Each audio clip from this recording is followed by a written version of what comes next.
yesterday, I went through some quite of involved formalism to show you how one can, at least in principle, quantize in a consistent and gauge invariant way by functional integration a gauge theory. So, and the final outcome of this was that if you start from an action which is for the gauge field of the form d4x minus 1 over 4g f mu a f mu a, and then well, let me remind that one can add fermions. So let me add fermionic field. So this is the matter field for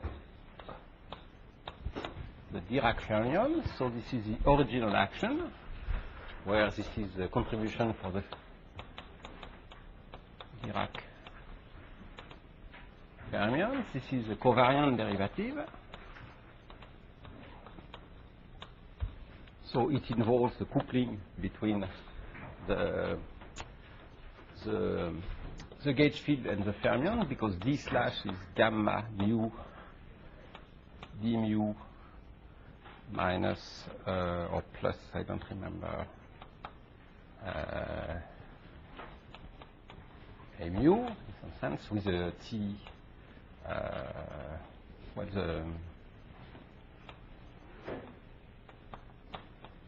with some matrix.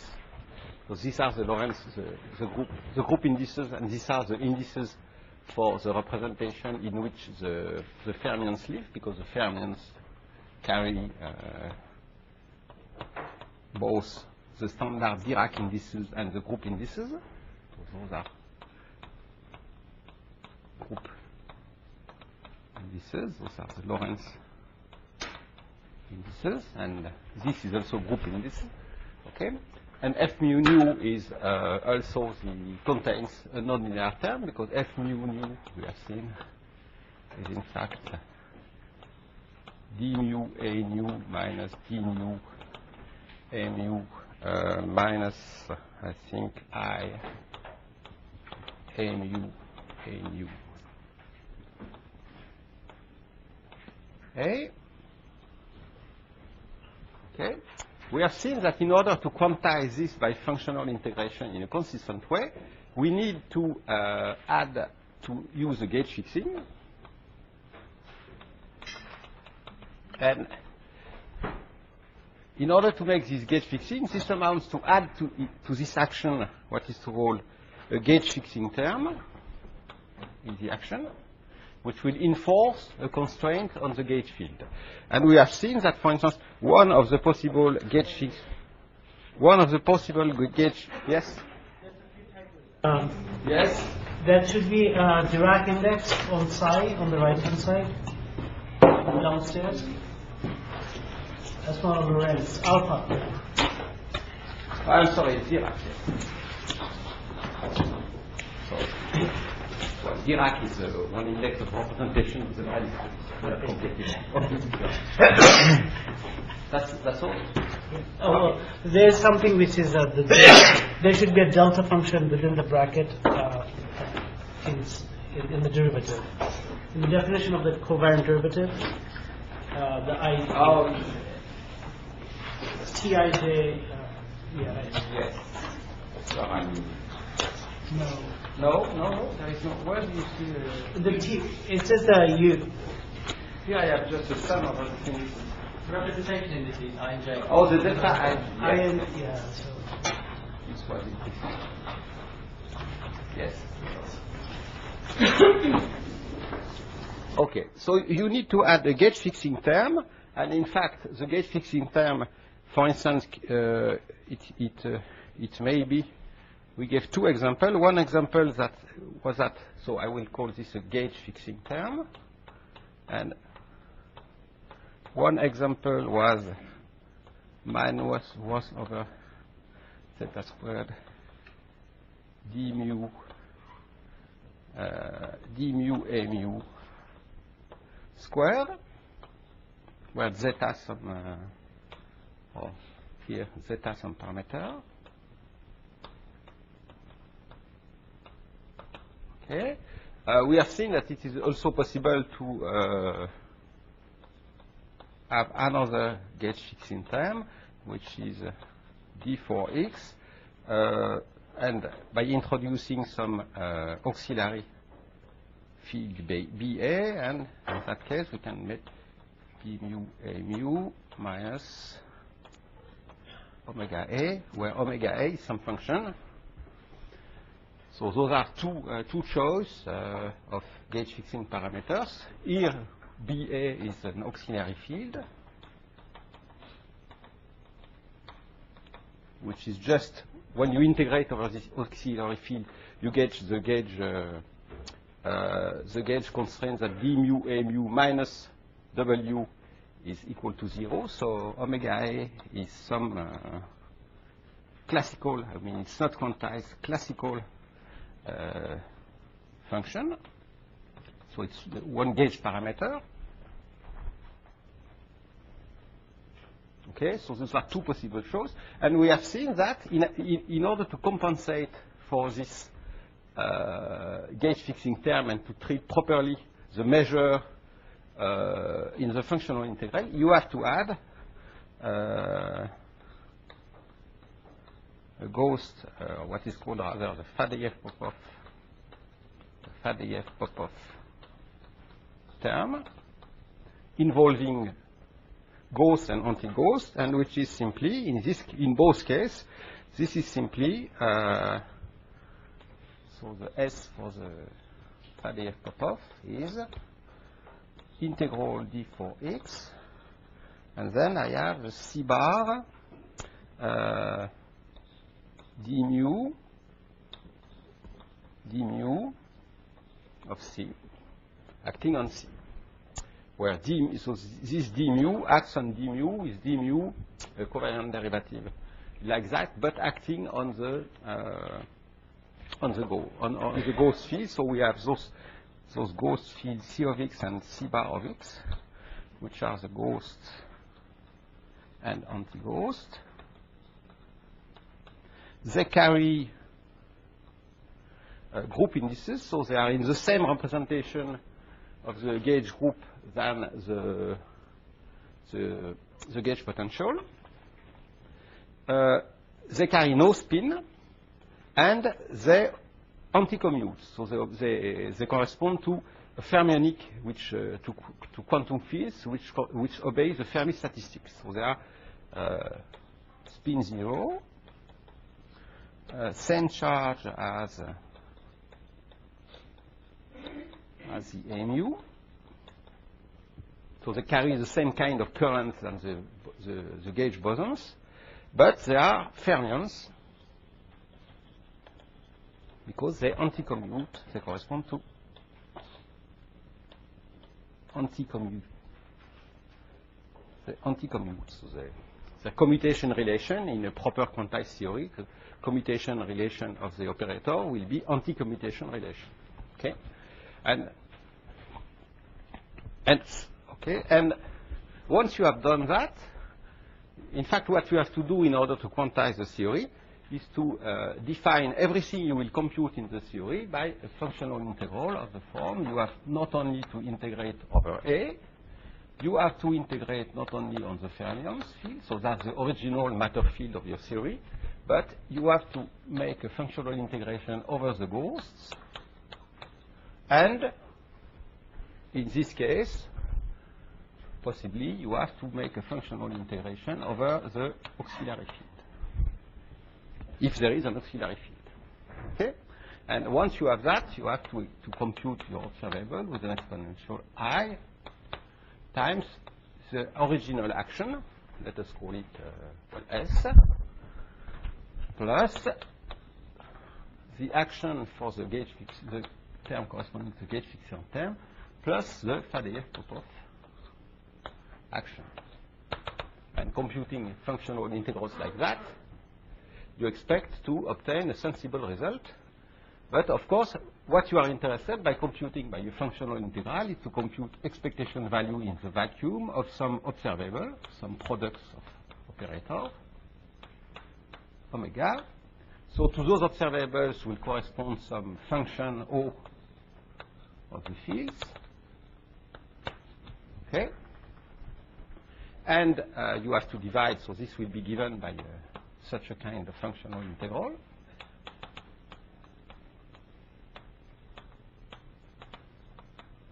And in fact, what makes sense in this calculation will be, so this calculation will give the result,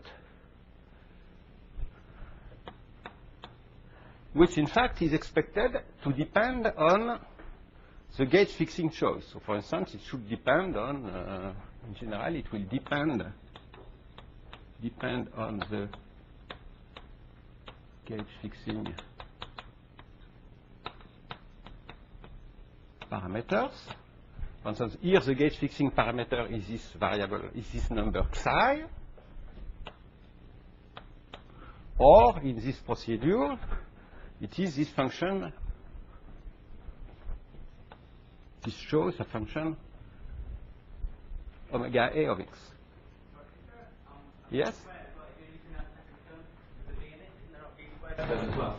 Yeah. No, there is no b squared. Yeah. I thought it was the b squared, when you eliminate the squared conversion, you get that. Oh, but you're integrating over omega as well. No, when you integrate over omega, so that should be integrating over omega as well. yeah. But in this second choice, you can choose the omega. You can choose, for example, omega to be equal to 0, then you get the lambda gauge. Omega equals 0 means that du mu is equal to 0, and then you have no omega at all. You simply have to integrate over BA. In fact, it's possible to integrate over BA because BA is coupled to A, and A is there's an A squared term. So in fact, you have a matrix. You have to integrate over a quadratic form where you have you have a matrix when you are computing the A and the B part and the A and the B part. Here you have a 0 because you have no B squared term, but here you have something which is non-zero, and here you have something which is non-zero. And that's a matrix you can invert. So you can integrate over the B, although there are no B squared term. So it's not a problem. Okay? But for instance, you see, for instance, that those two choices of gauge fixing, choice 1 and choice 2, are, for instance, equivalent, because if I choose omega A equals 0, or if I choose psi to be equal to 0, I get, in fact, I get the same gauge, which is d mu and mu equals 0. In some cases, where those two formulations of the How do you theory. choose psi equals 0? It's on the bottom. Pardon? How do you choose psi equals 0? You just set it to infinity and I kind of... Pardon? You just set psi to... one of its psi to infinity. This one. This one. I can set it to 0 in the calculation. Then I will get the 1 over infinity. But this means simply that in the gauge fixing condition, this exponential of 1 over psi d mu a mu, which is the Gaussian, you have something with d mu a mu. You have a Gaussian with the width square root of psi, and it just becomes the delta function. So it gives the delta function which fixes the constraint d mu a mu equals 0. But in fact, although it's not apparent on this formulation, if you do the calculation, you will discover at the end that setting the function omega a equals 0 in this choice of gauge fixing of letting psi goes to 0 will give the same result. Okay? So, but that's a very important. So you see that let us come back that if I compute some observable of the theory or some amplitudes of diffusion, they will depend on the gauge fixing parameter in general, and also something important, they will involve unphysical states. And in general, you have two kinds of unphysical states, which are both the longitudinal excitation for the A mu and the ghost field. Because the ghost field, the states involving the ghost creation of ghost and anti-ghost operator cannot be physical because they correspond to fields, quantum fields, which do not satisfy the spin statistics. So we have problem with unitarity and the conservation of probability. Okay. Okay, but so before going there, let us discuss a little bit just what is the perturbation theory. We have seen last time that these terms involves, in fact, the gauge fixing for makes that the propagator for the gauge field is something which is simply delta AB minus I over k squared, where k is the 4 momenta carried by the photon. And then if you make the calculation, and you get an h mu nu psi minus 1. H mu nu is the standard metric it's a Minkowski metric. And then you have a k nu over k squared. Okay? And that's, but for this group indices, it's the same propagator than the propagator you would have obtained in the Maxwell field, so for the quantum electrodynamics. So it's the same thing that the propagator of the photon using this kind of gauge fixing. So the result here is not different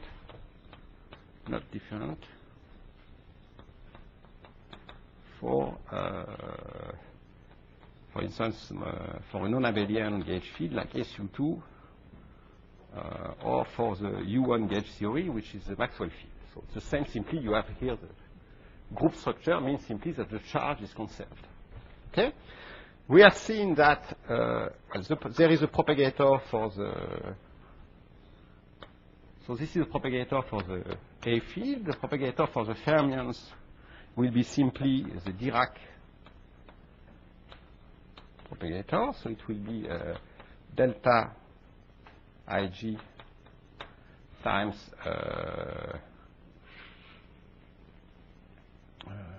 I over d slash minus m, which is well, I or minus I don't remember. This is simply the Dirac propagator. Okay.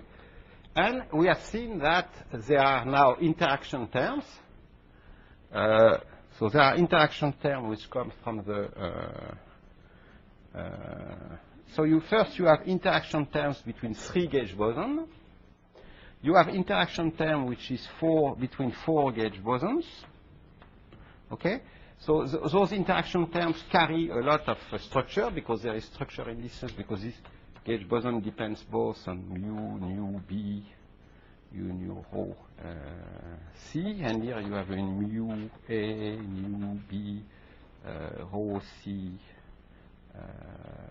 sigma d. And what's important is that, in fact, somewhere here, you have a complicated problem, but basically this term is proportional to one of the momentum p, which you have momenta carried by the photon, and each term in this vertex are proportional to one of the incoming momenta. Where here, these terms, so of course there is a g, there is a factor g, which is a coupling constant. This was a g squared here, so it's a g. Sorry, this is g squared. And this vertex is proportional to g squared, but there are no dependence on the momenta. There are dependence on the group indices and the charge and the spin, but no. Yes? Denominator of the Dirac propagator, is that a covariant derivative or? Oh, no, it's just the ordinary derivative. It's the ordinary derivative. Okay. So it will be a k slash minus m. Yes. It's just the ordinary derivative. Okay? So that's the interaction term for the gauge. You have the standard interaction term for the, which is up to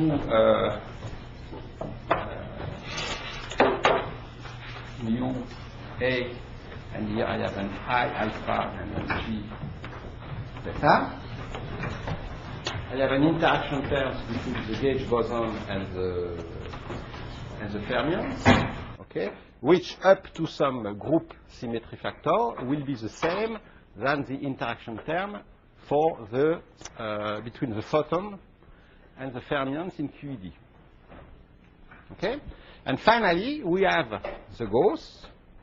We have the propagator for the ghost, for the C bar, for C and C bar. We have a propagator for the ghost. We have the propagator for the ghost. So the ghost I denoted by just a dashed line. The ghost carry some group indices, and the propagator for the ghost is just a delta AB. So the charge are conserved by proposition by the ghost, and there is a factor minus I over k squared, which is the same, where k is the momentum carried by the cell. So it's the propagator, in fact, of a massless scalar particle. And finally, we have a term of interaction between the ghost and the gauge boson, which carries a factor G. There is some group structure because there is an A, B, C here, and mu index here. So there is a group factor, a term which contains the group's information about how the charges are exchanged during the interaction. So it will be, in fact, a structure constant of the algebra. And what's important, there is a factor G, and in fact, there will be a factor P, where P is the outcoming momenta. So remember, the important thing is that these vertex do not depend on the momenta. These vertex depend on the momenta in a linear way, and these vertex depend on the momenta. Okay? And now we can just keep in mind this picture to discuss what is the renormalization of the theory, because one of the most important questions, once this formalism had been built in the beginning of the 70s, was to understand whether these gauge theories are or are not renormalizable.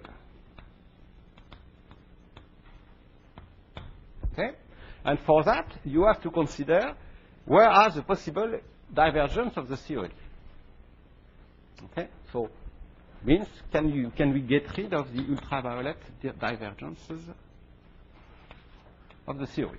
So I won't discuss at all in detail how this divergence. I will give you just the idea of what to look at. Remember, we have to look at in fact, what's important is to look at the irreducible function, so which generates the effective action. So we have to look at the two-point function of the theory, at the three-point functions, and at the four-point functions of the theory, because in fact you see that you expect that here you have vertices with interaction between three particles or four particles. And well, now you can do diagrammatic, and you see, for instance, that if I am considering the irreducible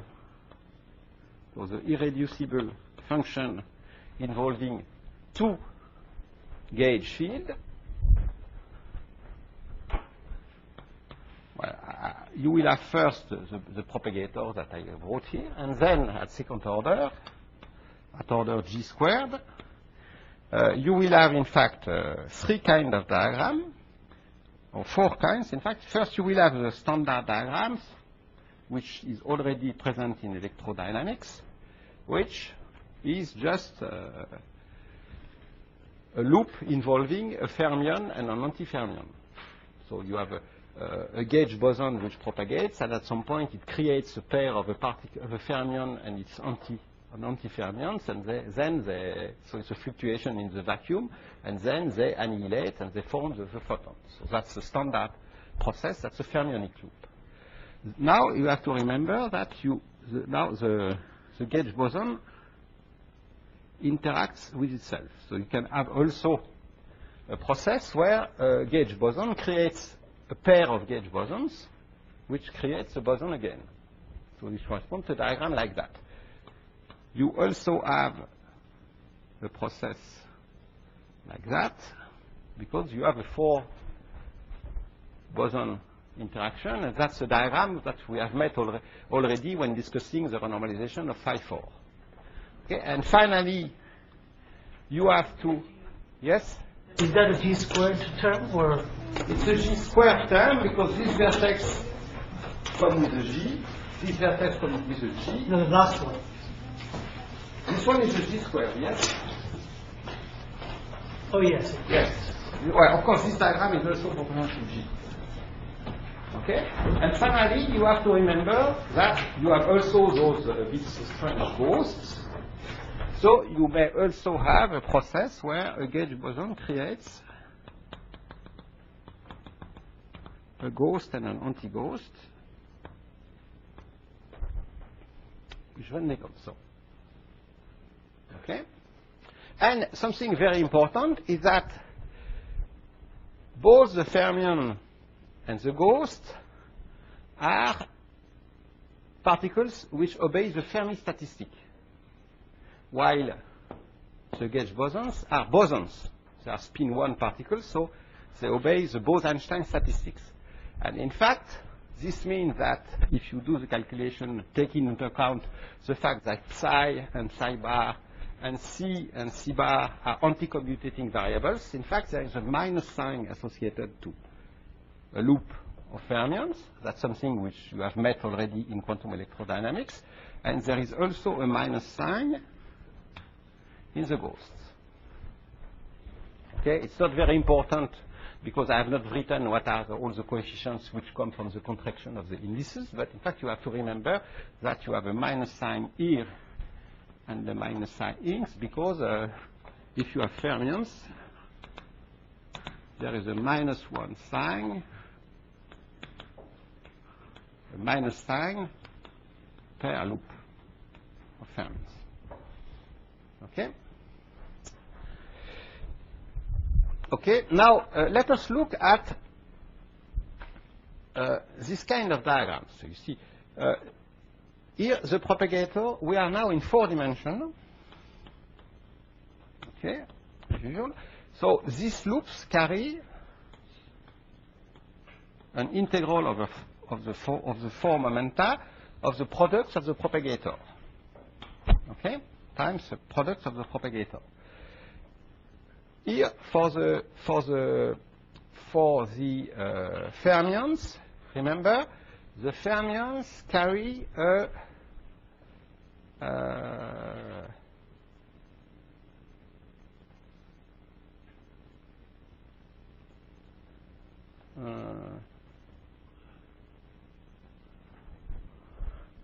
the fermions carry 1 over, the propagator of a fermion behaves like 1 over k. The propagator for the fermions behaves like, of course, 1 over k. We have seen that because it's 1 over k slash. So once you do that, you realize that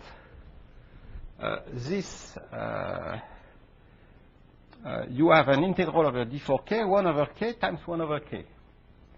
So this propagator may contain a divergence which will be a lambda squared. A possible lambda squared. And then it may contain something which depends on the internal momentum p here times log lambda. Okay? This,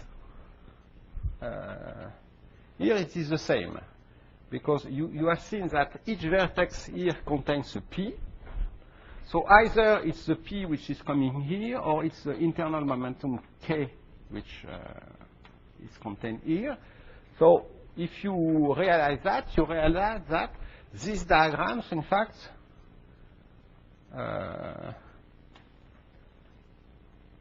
may also give you a divergence like that. So you will have some number here with some contribution here. Okay. Here, the same things. You will have something like a lambda squared plus p squared log lambda with some divergence.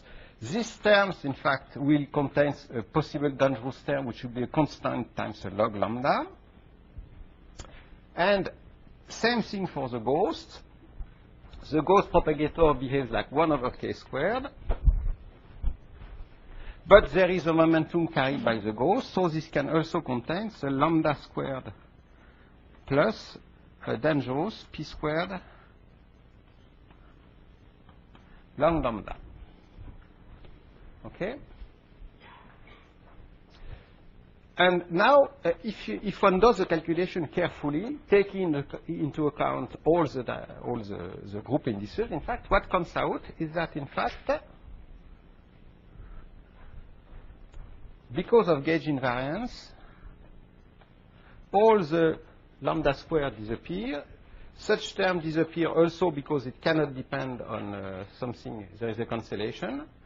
And because, in fact, there are also log lambda terms here and log lambda terms here. And in the end, you end up with the fact that the sum of those diagrams diverge like p squared log lambda. So this, finally, you have some coefficients times p squared log lambda, where, of course, lambda is the ultraviolet regulator. Okay? Okay? So this means that, in fact, you will have to introduce in the fact there is a p squared log lambda where p is the momentum of the incoming gauge field, means that you have to add a counter term which is proportional to a term like that. You see? Okay? So now let us go to the three. Okay, now you have other two-point function. You have two-point function for the fermions. Okay? And you have not to forget that you have also two-point function for the ghosts. Okay? And you find that for the fermions, you have a dangerous term which is in p proportional to p squared log lambda, where p is the momentum of the function. And you discover that for the ghost, if p is the momentum carried by the ghost, you have a divergence which is of the form p squared log lambda, once you do the calculation. Okay? So this suggests that, in fact, in the action, you will have to add a counter term. So to change the action by a term proportional to this one, this term, and this term, a term proportional to this term, and a term proportional to this psi, d slash psi. Yes? Why you chose those terms to cancel these, therefore these counter terms are necessary. The propagators. Well, in fact, if you compute carefully this, if you take this into account, mu, there will be a tensor. There will be p mu plus something, some coefficient, which will be delta mu or h mu, or rather h mu p squared log lambda. And if you do the calculation in a consistent way, you discover that the coefficient of the p mu here and the coefficient of the h mu here are just the one which can be absorbed into a term like that and a term like that. So because of the gauge, I think that because of the gauge symmetry of the action, of the gauge symmetry, there are a lot of cancellations. Those divergences in lambda squared cancel. No lambda squared divergences. And there are some the symmetry are preserved. You find in the counter term the same symmetry that you had in the original action. And symmetry. Okay?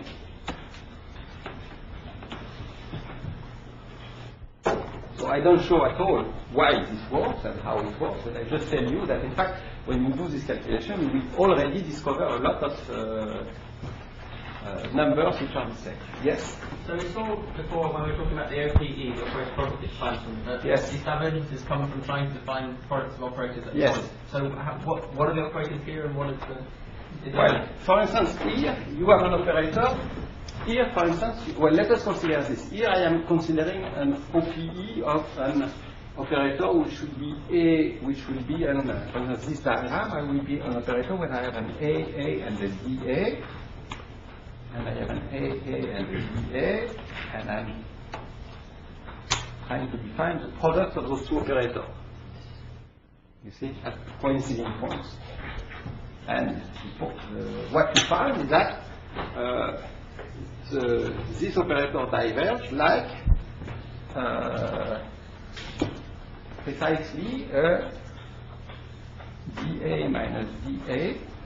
Well, at the end, the important thing is that they will diverge as an operator which will contain some dA and some dA. You see, times 1 over x minus y for. But of course, there's a lot of indices relative to the Lorentz structure and the group structure.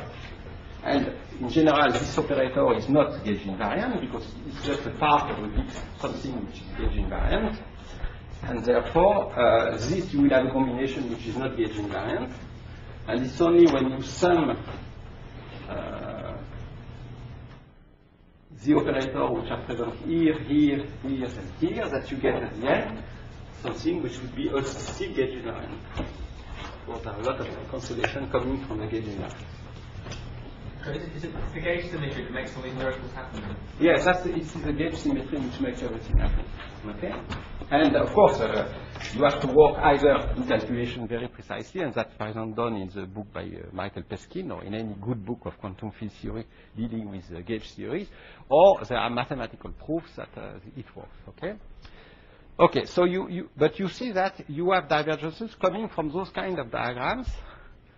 Okay, so now so you discover that you have also divergence coming from the propagator of the photon. In fact, there is also a mass renormalization that I forgot to mention. There is also an m log de lambda, where m is the mass of the fermions. You have a renormalization in the propagator of the ghosts. And then you have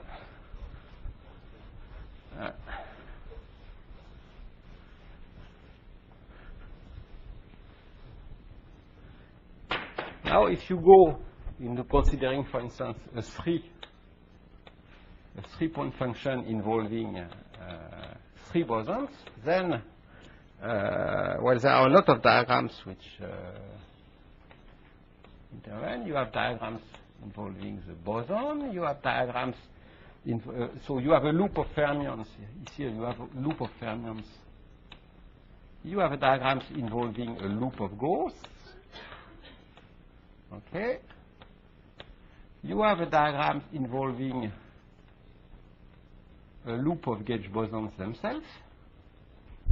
Those are ghosts. This has gauge fields, gauge bosons.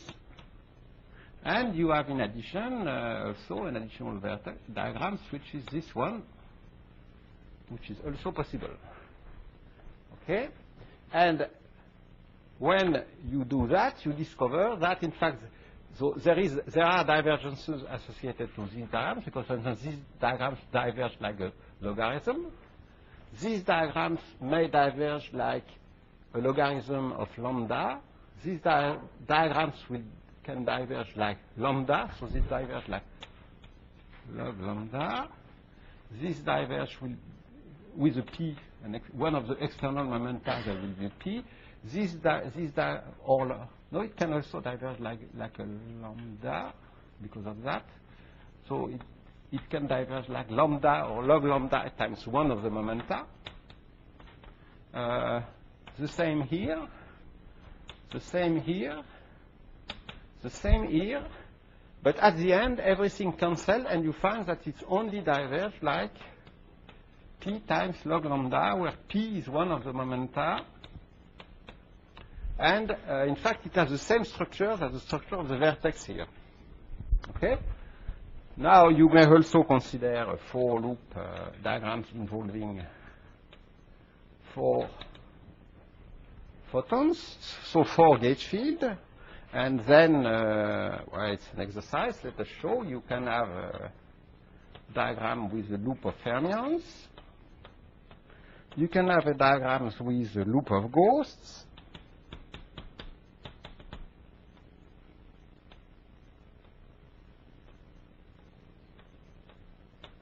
Okay, then you can have diagrams, and you can have several kind of diagrams with loops of gauge field, and then you can you start to have many possible of them, because you can have a triangle diagrams like that. Then you can have and then you can have something like that. Okay. And you find that those diagrams will diverge like a log of lambda. And they will give you a log of lambda. Okay, and then you may, if you want to be consistent, you have to consider also how the diagrams involving a fermions field involving with a gauge field. And then you will find the standard diagrams which are present in quantum electrodynamics, this one. But you also have a diagrams which is possible because the gauge field interacts with itself, which is this one. Okay? And finally, you can consider also what's happening when you have ghosts interacting with the gauge boson. So this is a ghost. And you will have the same kind of diagram. You can have a diagram like that, and a diagram like that.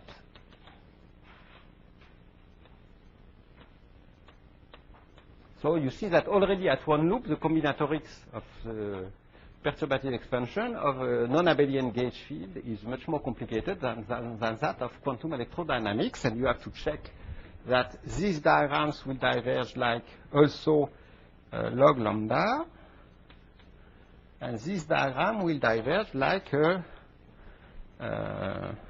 if p is outcoming momenta, like a p log lambda. Okay? And at the end, if you do the calculation properly,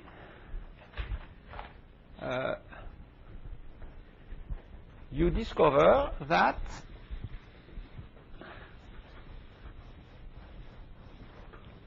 in fact, because of the gauge symmetry, and only because of the gauge symmetry, if you quantize and introduce an ultraviolet regulator in a proper way, you discover that in fact the theory is renormalizable. So the Yang-Mills theory is renormalizable, which means that in fact, in order to make the theory ultraviolet finite at one loop, you have to introduce counter terms. And let me see, for instance, remember that the action for the gauge field was just something of the form. There was a d mu a nu minus d nu a mu squared. There was a term which was involving d mu some d. So I will write that in a very sketchy way. So this is d mu, but I will, okay. There is a term which is proportional to dA squared, so dA times dA, with some indices which make that antisymmetric. You have a term which is proportional to dA dA with a coupling constant G, and then you have a term which is of form G squared A. Okay? And we have found here that, for instance, that there are divergences which proportional to those terms. So it means that you have, in order to make the theory renormalizable, you must add to this action counter terms counter terms which makes the renormalized theory finite. Okay? And this means that I have to add to the original action S of A. I have to add to the original action S of A a term which is proportional to G squared log lambda with some log lambda and some S1 of A.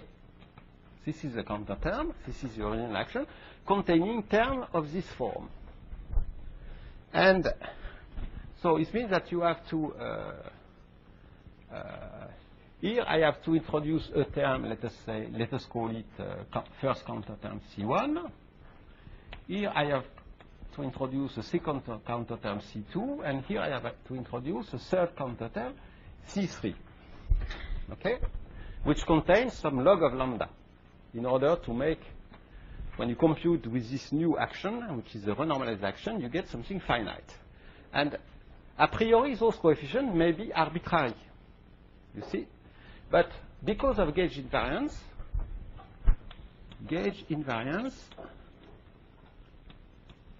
ensures you that, in fact, this can be recast in a given coefficient of trace of F mu nu A. So let us write it that way. F mu nu tilde F mu nu A tilde with, in fact, just, well, let me write it state that in a different way. You discover that this coefficient, I have this coefficient C1. This coefficient C2 turns out to be C1 times some new coefficient that I will call Z. So C2 is not equal to C1.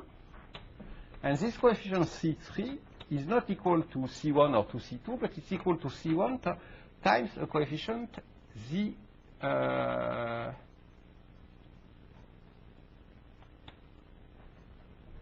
Z squared. Okay? It means that the new action is of this form. It's not exactly of the original form. Oh, no, it's something different. Here I have C1, and here I have a C1 squared, Z squared. Yeah, it's something like that.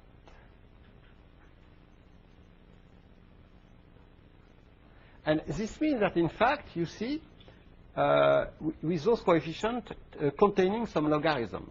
And this means that, in fact, you can, so in fact, it means that you have two coefficients independent out of the one here. And this means that, in fact, you can rewrite this as C1. This means that you can rewrite this as, oh, I am a bit confused here. You can rewrite this as, in fact, no, that's the opposite. In fact, here, if there is a Z, you can rewrite C1 as, sorry, you can rewrite C1 as some Z squared, C2 as some new coefficient D times Z cube, and C3 as some new coefficient D squared times Z to the power 4. Yes, that's the way it is. Okay? You discovered by calculation that you have this. And so this means that, in fact, you can rewrite this as some Z squared times D of, well, that's a bad notation, very bad. So I should rewrite this as rather as D, Z, no, C1 as Z squared. No, that's it. That's what. No, that's okay. d squared. No, that's okay. So I can rewrite this as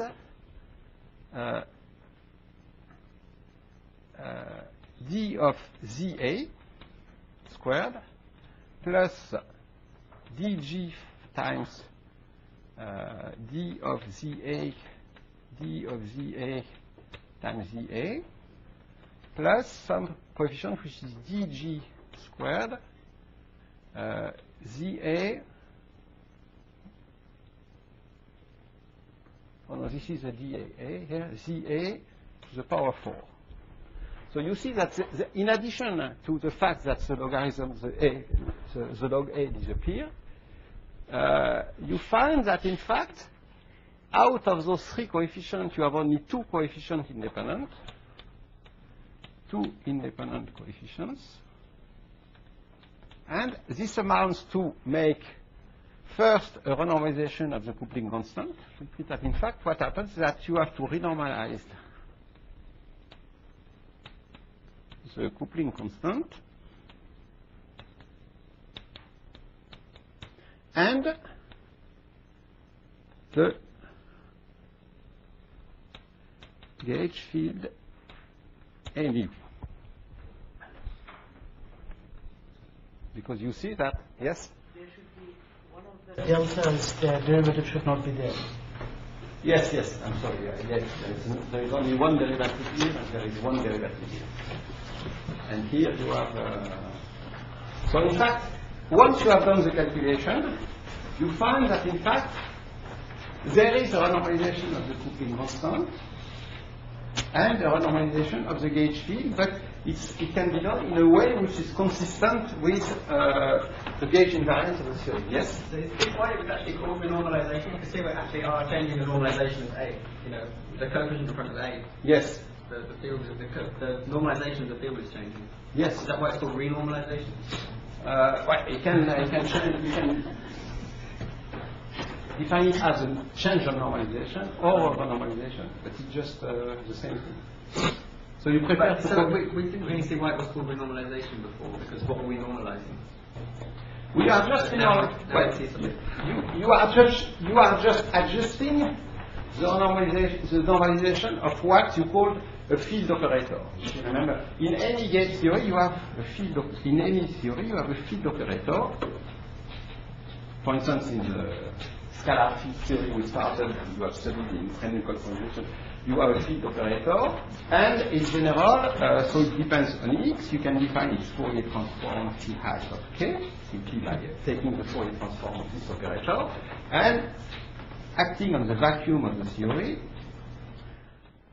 this field operator, if K squared plus N squared is equal to 0, so if you are on matched shell, this field operator is expected to create one particle state with definite momentum K. But so in general, in the uninteracting theory, you normalize your field operator so that it creates one particle state with normalization 1. Okay? But in general, if now you start to introduce interaction, there will be a factor Z, which is just a pure number. Okay, Z, depending on the coupling constant, okay, which is there because you start from a field operator in the uninteracting theory. Now you switch on the interaction, you make the calculation, take into account the interaction, and at the end you discover, you find the results, which is perfectly consistent with the fact that it's a field operator which creates a one particle state out of the vacuum.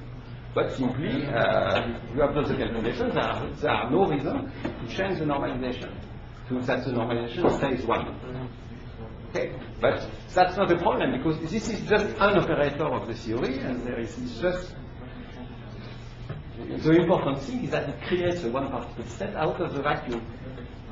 Then simply you have to change the normalization by defining a renormalized operator phi as the operator phi divided by the number z minus 1. So that's the number, so let us put here, this is an operator, and I change the normalization and say that this is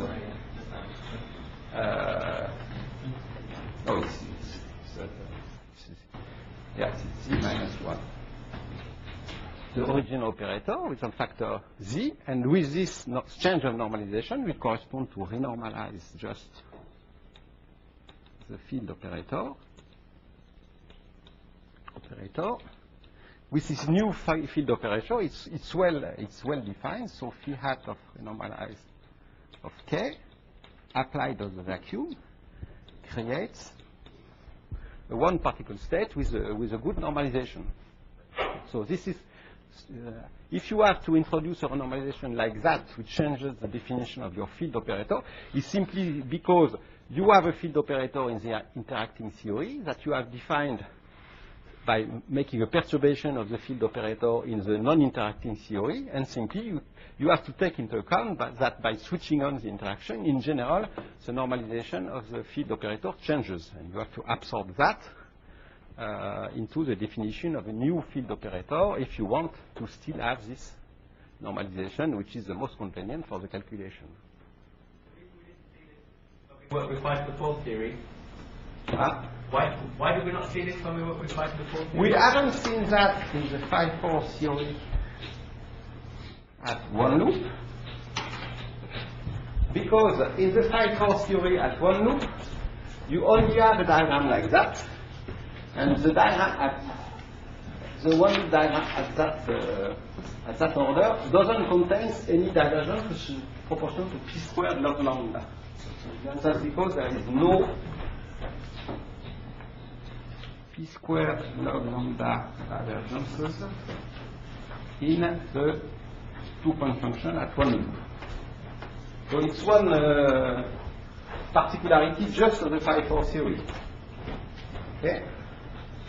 But if you go to two loop in the 5-4 theory, you get a diagram like that, which contains the pi squared log lambda divergence, and therefore you have also to take into account the normalization of the field at two loop in the 5-4. But in QED,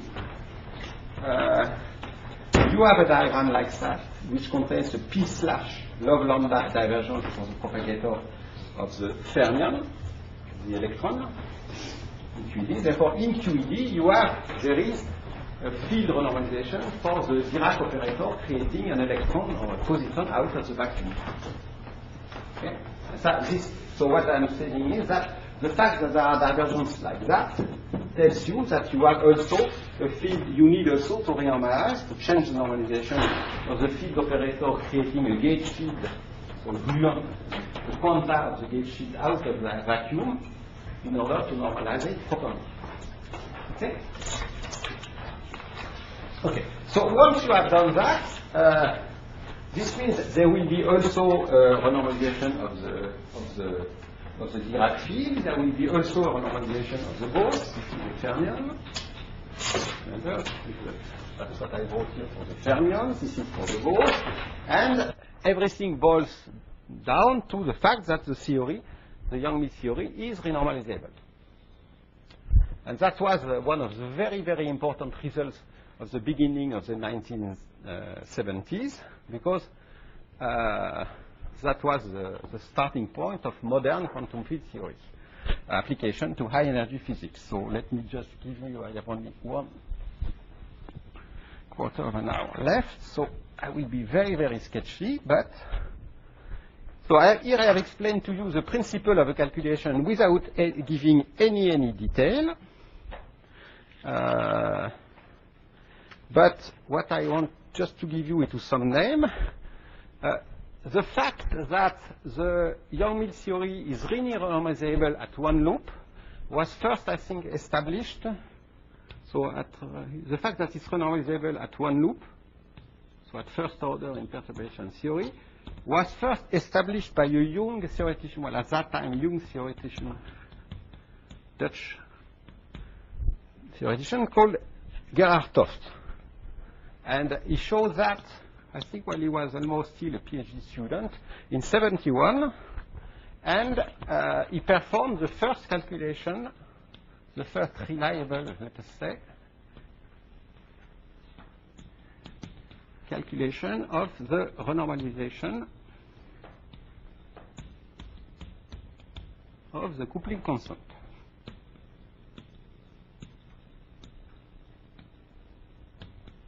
Okay. If you go into, if you read the review article that I gave you some reference a few lectures ago, he explains that in fact some Russian theoretician had already some hint of the fact that you can renormalize and compute the normalization of the coupling constant a few years before, but their calculation was not completely consistent, and I think anyway it went completely unnoticed at that time. Okay. And then, in fact, this, Toft, in fact, it's a funny story because Toft really, was a bit slow to publish his result. And, well, so there is an history a bit complicated.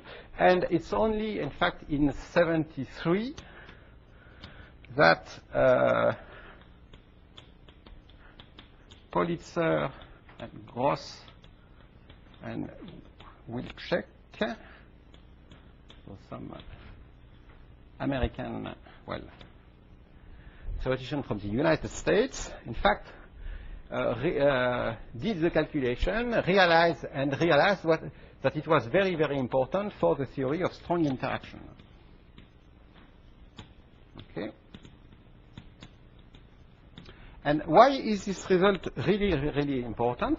This result is really, really important for two reasons. First, the fact that non-abelian gauge theories are renormalizable, in fact, shows that they were really, you can really consider non-abelian gauge field as, you can treat them as a consistent gauge quantum theory. Up to that time, people were believing that they might be useful, but they were not really consistent, it was unclear, so they were not very popular. And the second reason is that, in fact, it is about the properties of the beta function. Remember that we have defined what is called the beta function for abelian gauge, for the case of the phi 4, which tell me how the effective coupling constant, G of the theory, depends on the energy scale of the process. We have seen that, in fact, if you choose some energy scale E naught that I call mu, and at this energy scales, you define what is the renormalized coupling constant by, for instance, looking at some diffusion process where all momenta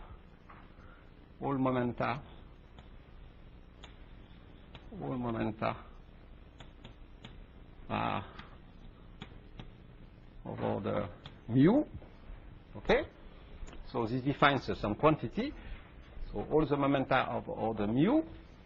So this means that if I compute, for instance, some matrix diffusion amplitude, and if then I rescale, instead of considering momenta p over the mu, if now instead of that I consider the same process, for instance, the collision process, at momenta, so this has the momenta, let us say P0. So I have a P01, P02, P03, P04. If I consider momenta at the scale P0, Pi, which will not be the original Pi0, but the Pi rescaled by a factor S, let us say, okay, by a scaling factor S. So I consider the same process at higher energy by a scaling factor S. Then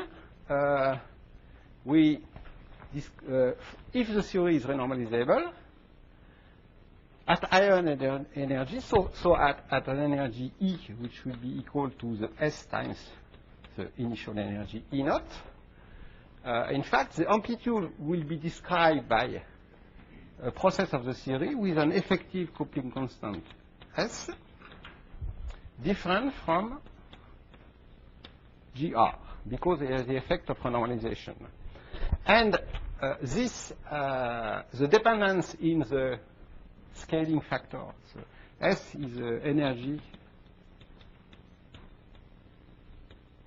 scaling factor.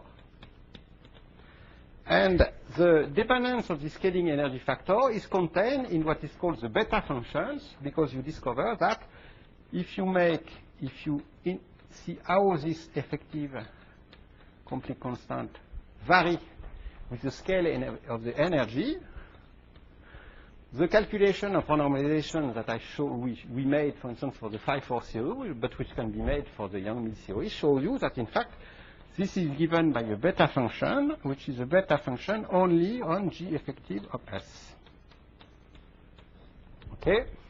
And we have seen, for instance, that for phi-4, this beta function of G was of the form some constant positive G squared. So with some normalization, basically the beta function can be taken to be of the form, this form, for G squared.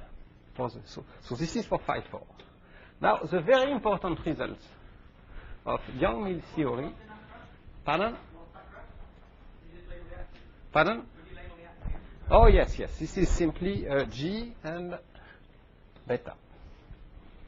Okay, and the important result, the very, very important result of gauge theories, and the result first obtained by Toft, is that, in fact, for a Yang-Mills theory, so the same is true for QED.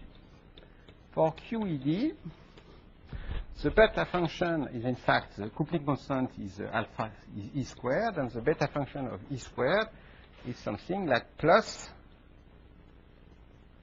E squared squared. So it's the same.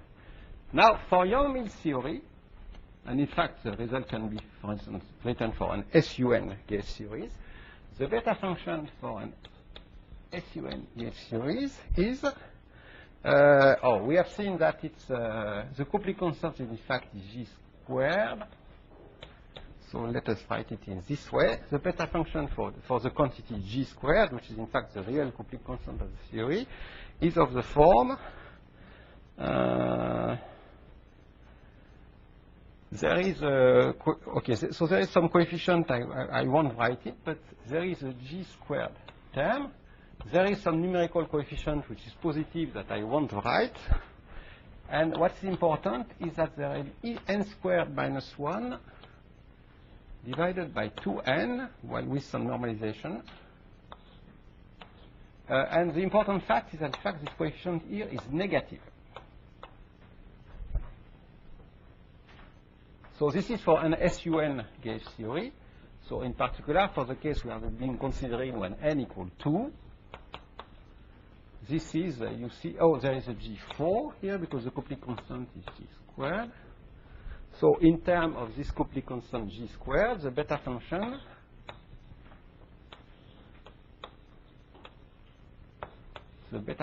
is like that.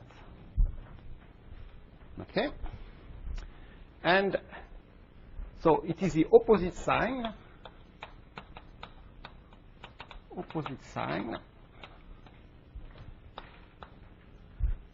than for QED or phi-4 theory. And in fact, yes? Is this SUN Yang-Mills coupled to matter or just this is for pure SUN. This is for pure Yang-Mills. If you couple it to matter, then you have an additional term. But I won't have time to discuss it. I have it in my notes. It's written in detail in the Pepsin book, for instance. This is the pure SUN. Okay. And this is very important because this result, this was the first example discovered by Toft of a theory which is called asymptotically free. This property is the fact that the beta function is negative is called asymptotic freedom in the ultraviolet regime. So, because what does it mean? So, you see that if the beta function is negative, it means that as you go to high energy, so S goes to infinity, G effective of S decreases. And so this means that the effective coupling is small at high energy and is strong at low energy. And that's very different from what's happening, for instance, in quantum electrodynamics, where the effective charge of the electron is smaller at low energy. Usually one measures it at the energy which is of the order of the mass of the electron, than at high energy. Okay? And this means that, for instance, now if you consider the constituent of matter involving an interaction, their interaction with gauge field, the interactions becomes weak. So this means that G effective source, it means that the interactions are weaker. Interactions are weaker at high energy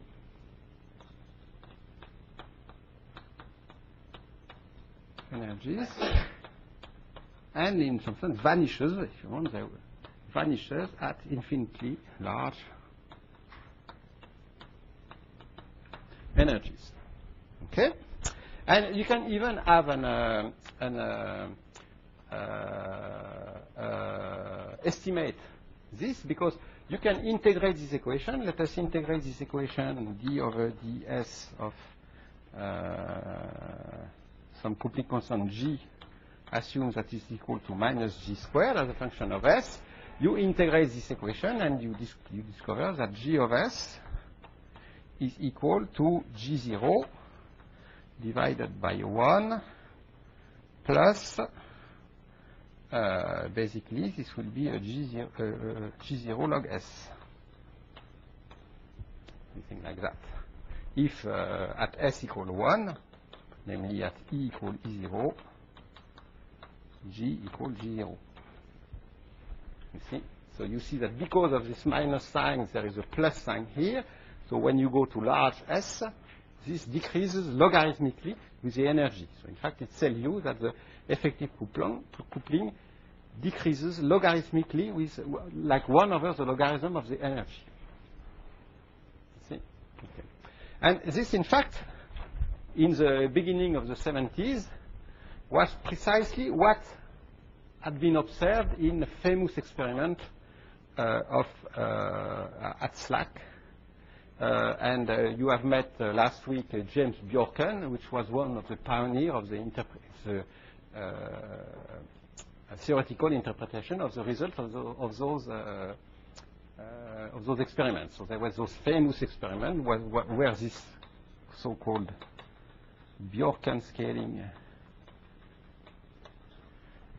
so in the beginning of the 70s, was observed.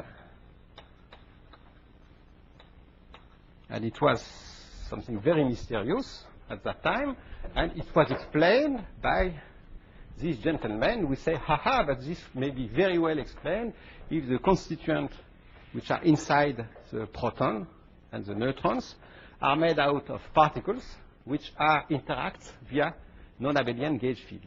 And this was the beginning of the modern theory of all the of the strong interaction, which involves quarks. So the modern interaction is based on an SU3 gauge field, and it involves fermions, which are called the quarks, plus gauge fields, which are called the gluons. Okay? And finally, if you give me 2 minutes, there is another important property here, a result of this equation, which is that now if you go into low energy, so if you start from, you have described your theory at a given energy E0, you see, where the coupling constant is given by G naught, and you are asking what's happening at low energy. At low energies, you see that the effective coupling constant G of S increases.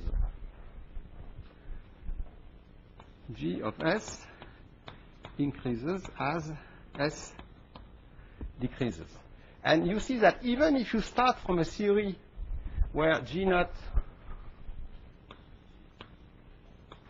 is very small, which means that perturbation theory is reliable at high energies, you see that there is so G naught is very small at an energy scale E naught. You discover that when you look at energy at an energy scale E, there is a regime where G of S becomes of order 1.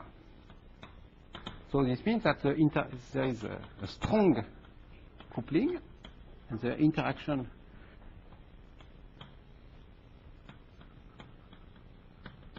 becomes strong at low energies. And you can estimate from such an equation where this happens.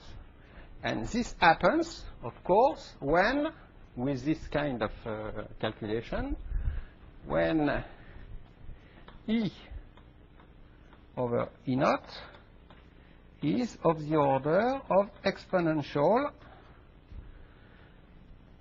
minus 1 over G.